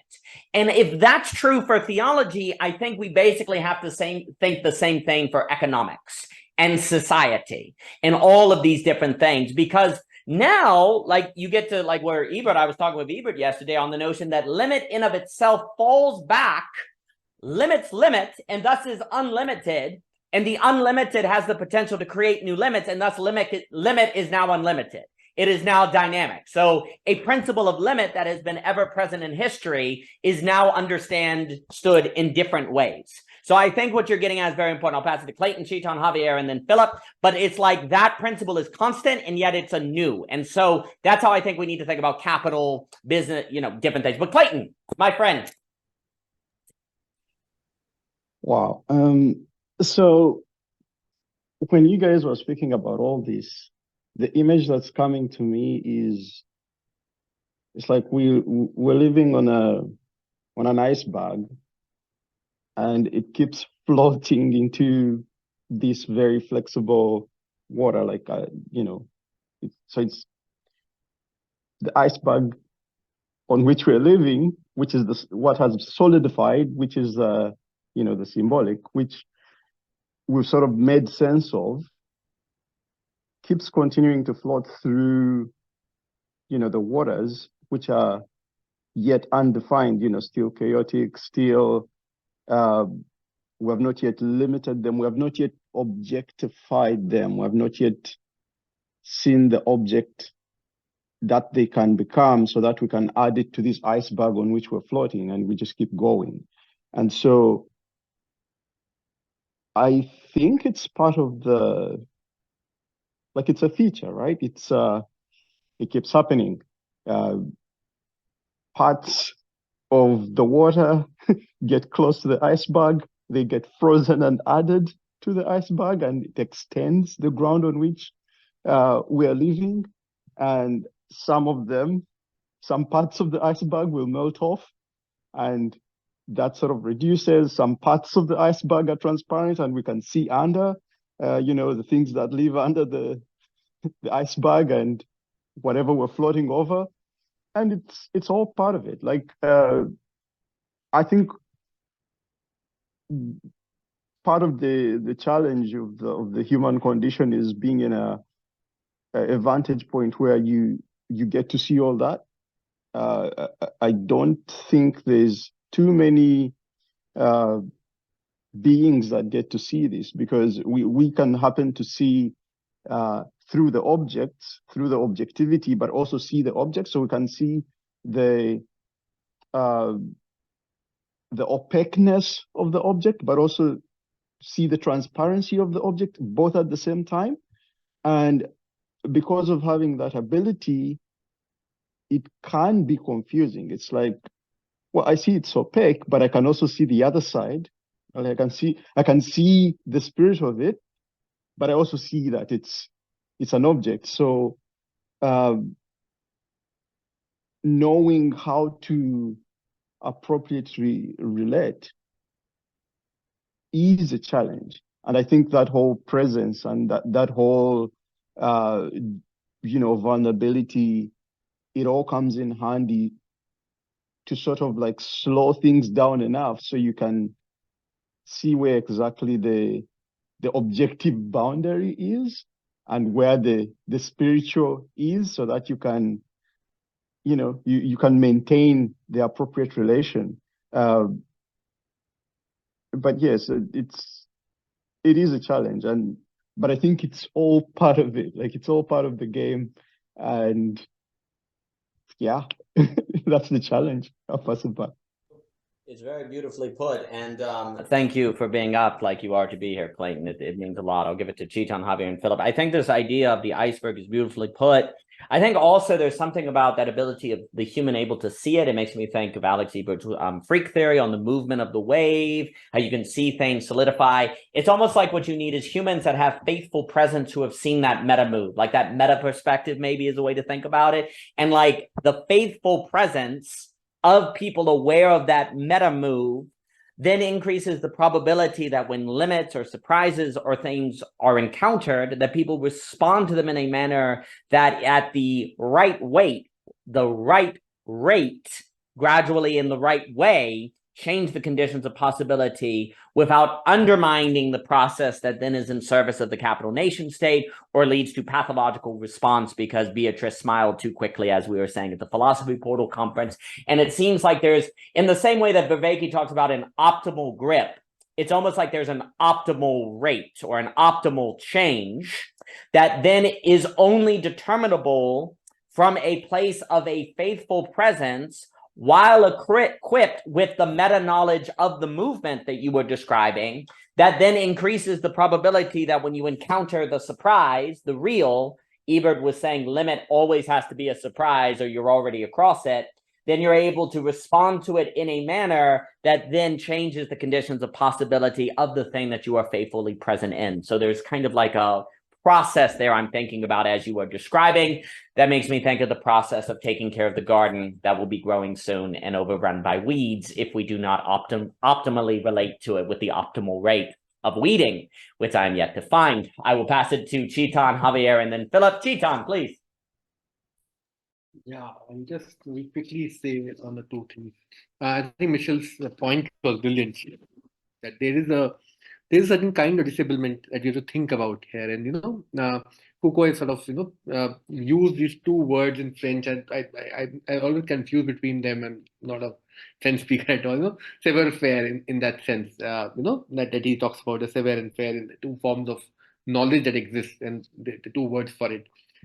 Briefly, one can say, and I'm not sort of having any claim on what French sort of say, but two forms of knowledge over here is a knowledge that is exists on the side of the practical logic in that sense. Something, which cannot be in some senses be made consistent into fixed rules. When we talk about practice, and the other is a form of knowledge which can be sort of contained in certain kind of systematized rules in that sense, through books, through and we see that this question of practical knowledge in that sense, knowledge which sort of concerns the being in many ways, or invokes the being in some senses, is fast becoming obsolete in our times. It is gaining more importance because it is becoming, there's something about the capitalist logic that doesn't allow this kind of knowledge to develop within ourselves in communities, which is why we have such emphasis upon institutional forms of knowledges. And on the contrary, certain institutional forms of knowledge really flourish within capitalist systems. And that precisely happens because this form of knowledge actually relies much more heavily on the symbolic domain. The other knowledge actually relies much more heavily on the technical domain. And that's the distinction which we have to think about. Any knowledge which relies heavily on the symbolic domain, which has to maneuver itself through context, through situations, actually finds itself suffocates itself in the capitalist systems. And that is what I think Vishal is talking about, that there is a certain kind of disablement, because there are only thing I would sort of provoke her back would be that there are certain very concrete social conditions in which these knowledges in some senses become obsolete for us. And we have to be honest about it. It's not simply something happening because we don't want it in that sense. There are certain conditions where desire for them itself seems stupid. Stiegler uses the word baseness for it, stupidity, base in that sense. It de-individuate you, capitalist systems. Because here you are completely dependent upon certain external forms of functioning which do not involve your being in any sense of the word. You can learn certain things which have no connection to your own aesthetics in the inner world, because you already externalized everything in that sense. The other, I think Andrew's question is a brilliant question. There's a lot to say on it, but I'll sort of really cut myself there and not speak a lot, because that's a whole 3-hour session we'll get into. But what is the symbolic over there? I think if we can articulate that problem, is symbolic simply the pre-existing forms of grammatical rules that are given to us? Or does symbolic contain something more than that? That's the big $1 million question that Lacan was addressing in his late seminars, and his whole topology sort of starts shifting from that. Knot theory comes into place, and he says, "Oh no, they're not just symbolic, real, and imaginary. They can be fourth, fifth knots possible over there." All of that stuff starts sort of shaping in Lacan. Even this problem that symbolic has to be only thought through within the domain of life also becomes a problem, because even when knowledge is moved to non-life, symbolic always resurfaces. Symptom, questions of symptom, symbolic always resurfaces in some senses. What is the nature of symbolic in those dimensions is an open question for research today. I don't think we have really understood that question in any depth. We can go back to thinking about mythology and religion also, as you sort of provoked us to think about, because mythology is very interesting to think about in these contexts. But as I said, I'll not sort of get into it too much, because that would be very different. Yeah. Thanks. No, that's outstanding. And maybe this week we'll do like allusions to what's the John Updike, where it's like run rabbit run, and this will be run, the bunny, pink bunny, run pink bunny, and next week will be kill pink bunny, kill pink bunny. So the bunny, the Energizer bunny, this gave me. So this week is run Energizer bunny, run, and next week will be kill Energizer bunny, kill.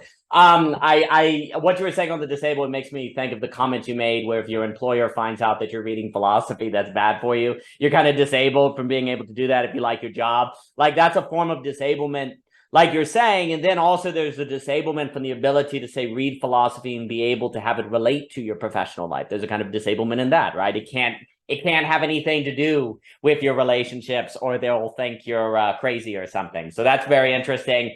And I really like that question on how the symbolic keeps coming back in relation to the non-biological, the non-life. How does that change it? Is that a question of, if we look at AI, how does it change the way that we think about what it means to be human? Like, how does the symbolic transform in light of it? It makes me think of the noumenal for Hegel being in the phenomenal, an idea, right? And that's a fascinating kind of question. I'm going to pass it to Javier Rivera, and I'm so glad you spoke with Mr. Luba, Mr. Rivera, and then Philip, and I will run after that to kill that Energizer bunny. Mr. Rivera. Hey, can you guys hear me? We can hear you. Are you chasing the bunny? Or do you know where he is? We got to kill him. We got to stop the singularity. Yeah, so what Chetan raised, you could say, I mean, I know this is coming from a Lacanian perspective, but I have been, thinking about this religious question. What do we do with this?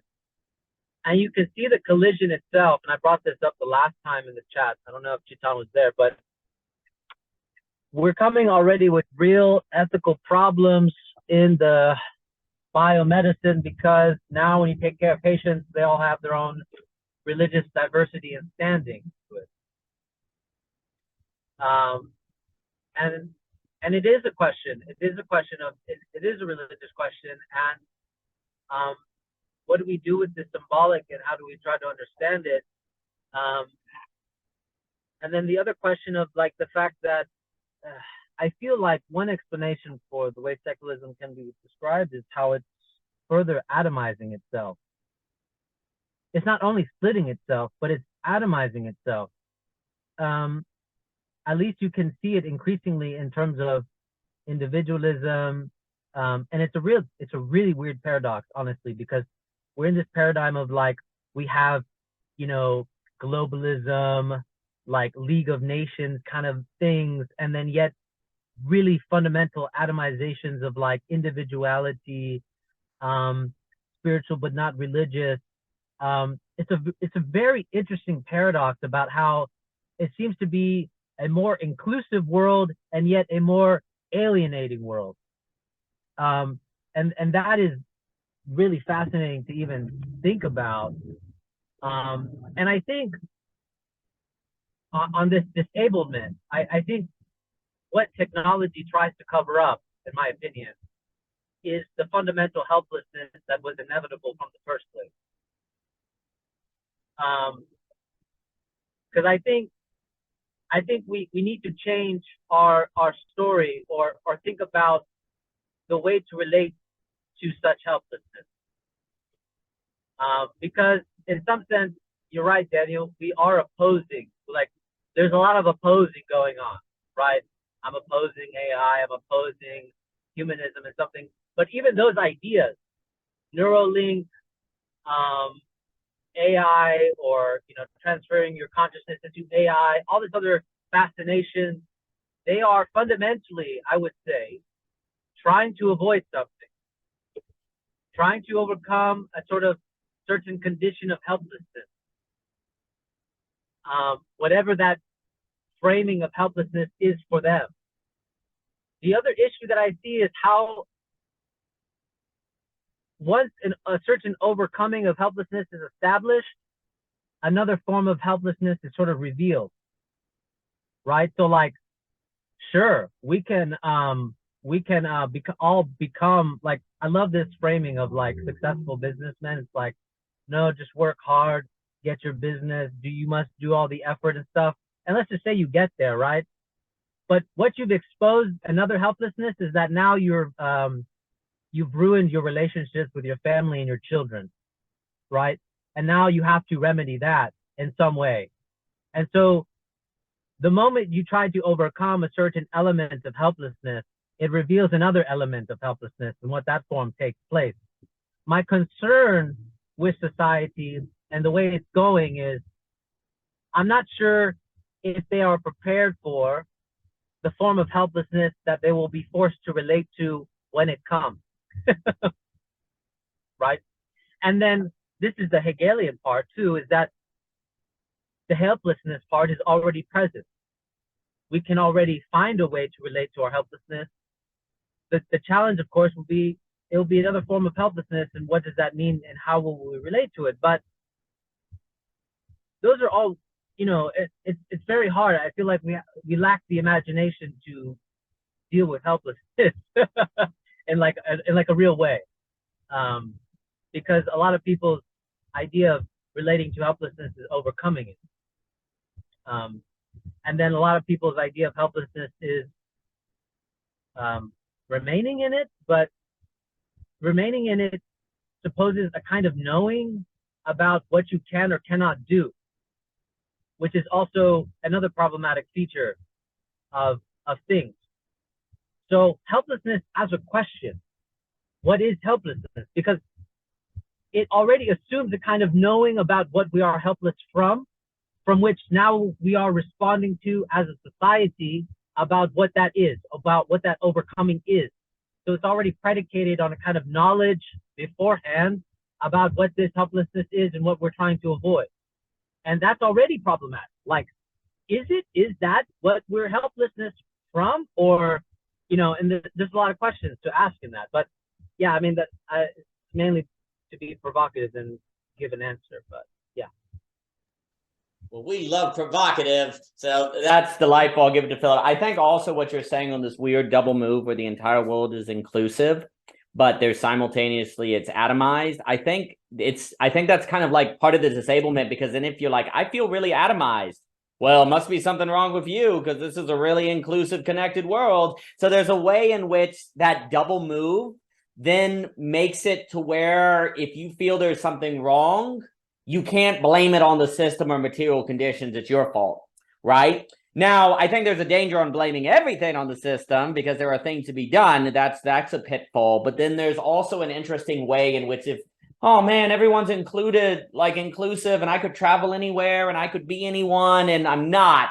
And so there's a certain disablement from the ability to kind of own your situation or to do something about it because you're not even allowed to look at it clearly because there must be something wrong with you. I'm not sure I'd have to elaborate on that, but it was really interesting what you were saying. I also wonder if helplessness is the inability to handle the unexpected. Like helplessness that is defined as I'm helpless in that, well, you know the thing, so that doesn't seem to be the deepest helplessness.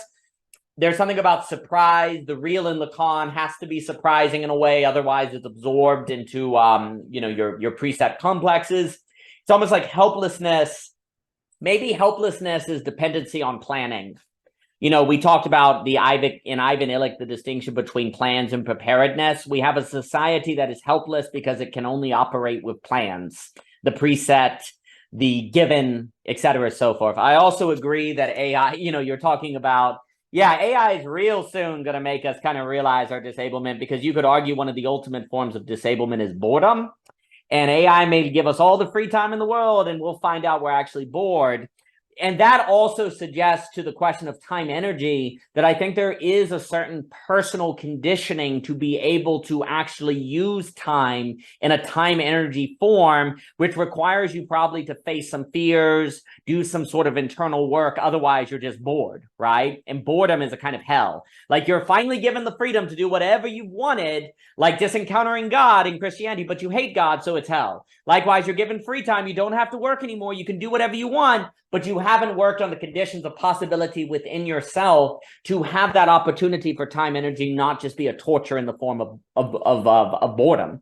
So there's a chicken and egg question there. Do you need the time energy to kind of work on the conditions, or do you work for the conditions to then be ready for the time energy? To speak of Dave's work, I think it's obviously both, because it's always both. But it's interesting to think that there definitely has to be a certain working of the self to be ready, so that we don't fall into that kind of hell of boredom, which again is interesting to see emerges as a concept in the 18th century with the Great Enrichment. Before that, you don't see boredom in literature, as Patricia Sachs writes on. I'll pass it to Philip. The last thing is, I think all of that gets into what you were saying there, Javier, where there's a lot of opposing.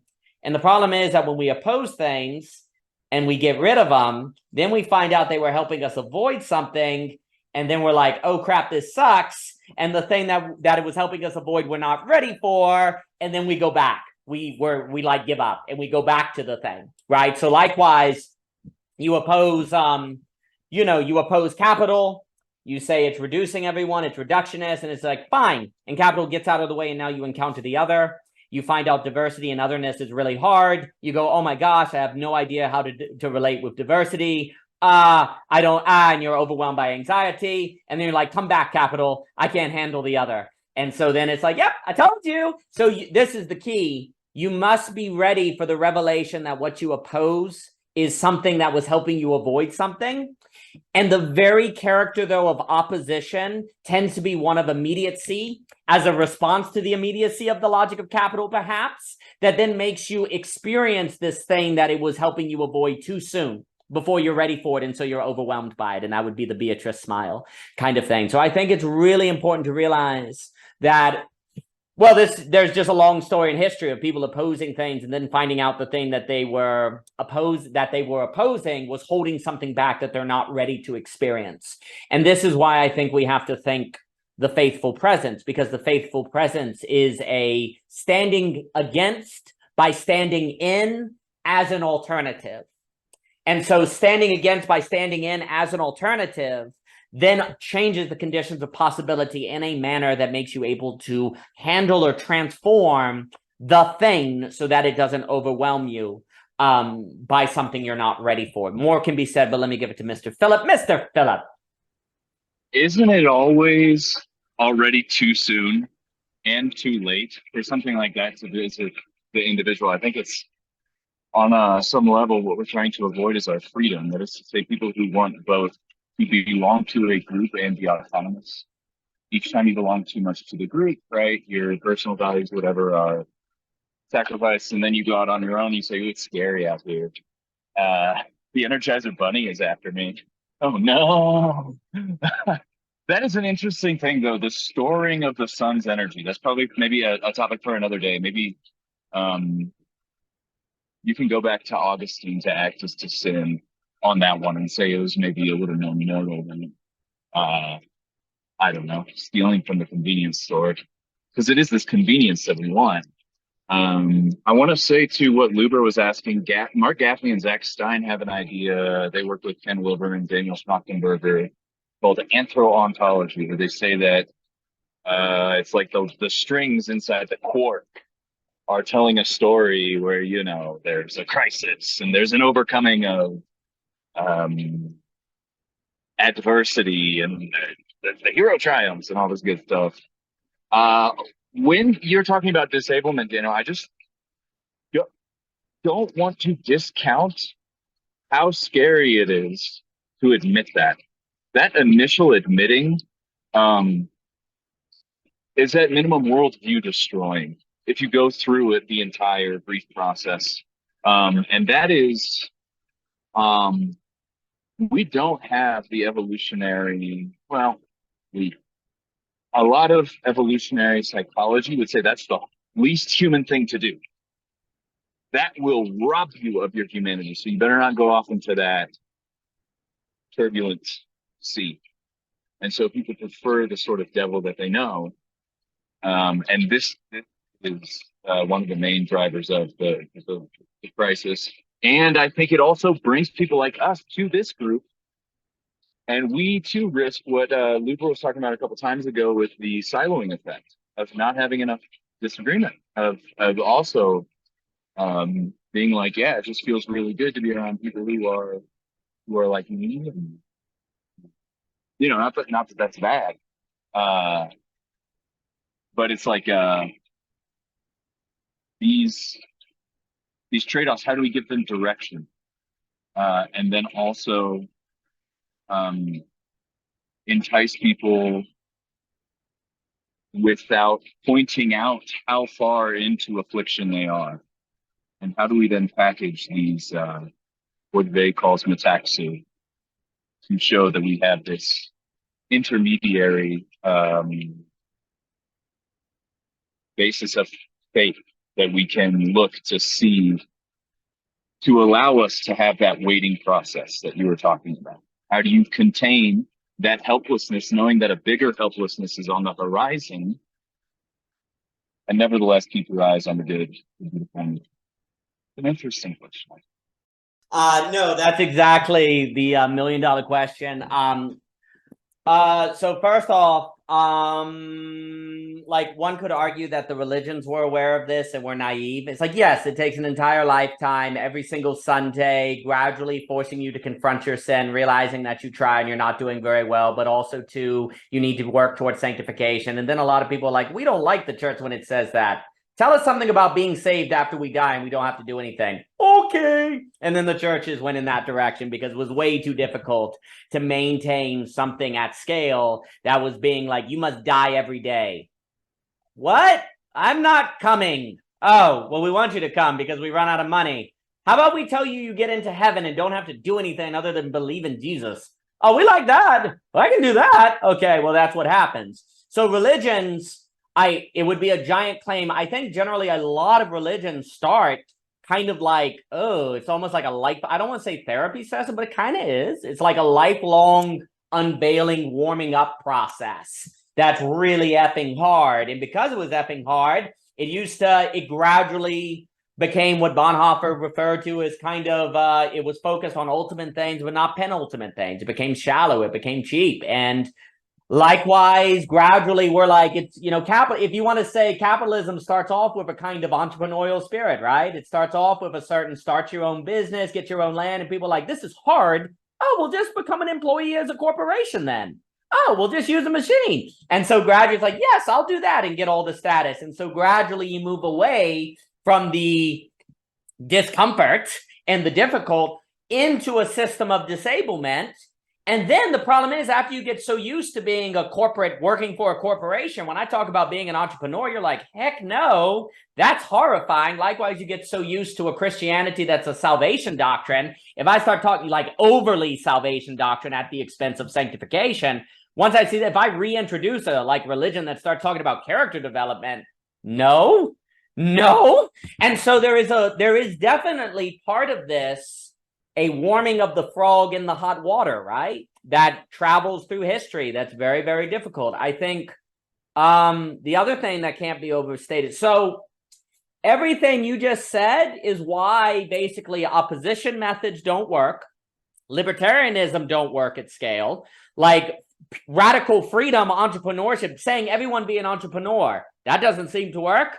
But then also, if you create too much power, the silo effect is too enjoyable, the power is too enjoyable, and it becomes too difficult to say we can save the world just making everyone like us, right? Or if everyone did philosophy, everything would be great, right? There are all of these ditches on all sides of the road that seem very difficult to avoid. And just because you avoided them for the last 10 years doesn't mean you'll avoid them tomorrow, right? There's a certain sort of always being aware of what's going on. I think also this point of like the evolution, there's an evolution, like to me, what you were saying too, on like liberation from the disablement, which again is the question of, could you free people? It's basically, can you free people from capital? And that'd be great, right? I think this is kind of, again, an empirical question, because it's like, well, let's look at E.O. Wilson. Let's see how the nomadic tribes formed with the campfire. Let's look at Mary Douglas on literally you cannot have intelligibility without institutions that give certain categories authority. Let's look at Louis de Man. Let's look at Icelandic literature. Let's go through history and see with Iona that Koratani talks about. Let's see what people do when they are unmediated. Well, they tend to be just fine if it's a closed system. And like Chetan was saying, if it's a closed system, it seems to work. But that means you have to give up technology as we know it, right? because you can't coordinate the resources, the pricing mechanism to give you what you need for a technological society. That would be kind of Duginism. That would, or you say get rid of technology entirely. That's going to be Amish, right? Well, this is where the Web 3.0 world comes in. It's like, hey guys, we're going to figure out how to have decentralized networks that still maintain a global relation, right? That's kind of the dream. Or you could say, right? Will it work?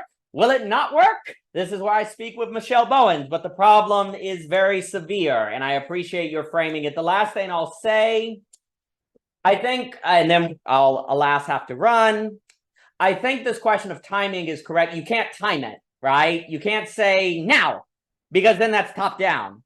All you can do is put yourself in the place where you have an opportunity to respond to something unexpected and see what you do. And by the way, since it's unexpected, you may screw up.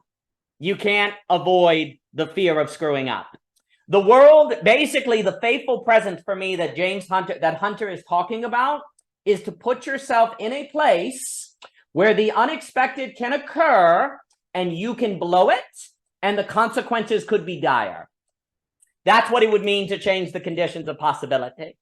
That's what it would mean. That's why this is all tied to courage. This is all tied to these questions of facing the real, realizing that you have no idea what you're doing, and yet in not knowing what you're doing, that's exactly the kind of state of mind you need to be in to have any possibility of changing conditions of possibility. And then the question is, what is the skills? What are the things you need to deal with the unexpected? And Philip, I'll give it to you.